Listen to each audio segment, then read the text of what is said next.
Sodium chloride o asin. Ito lang ba talaga ang may chloride na pwedeng iabono? Aba, may iba pang fertilizers na may chloride. Ano-ano yun? Alamin natin dito lang sa Farmer's Choice Agri.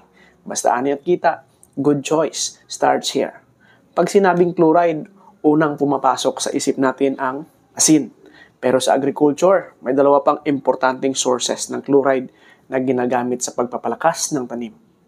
Una, ang potassium chloride. Kilala rin bilang murate of potash. Ito ang pinakamurang source ng potassium sa market.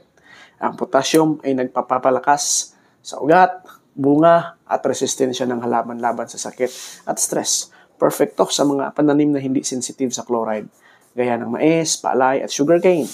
Pangalawa, ammonium chloride.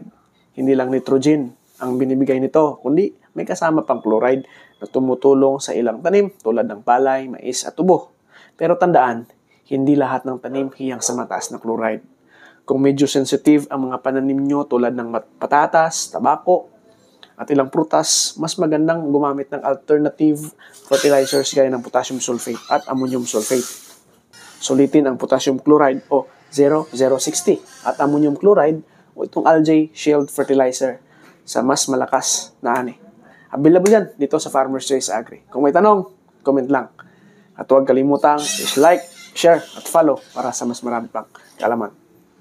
Shoutout sa lahat ng masisipag nating ka-farmers na laging naghahanap ng solusyon sa kanilang bukirin. Kita-kits sa susunod na video. Tandaan, basta ani at kita, good choice starts here.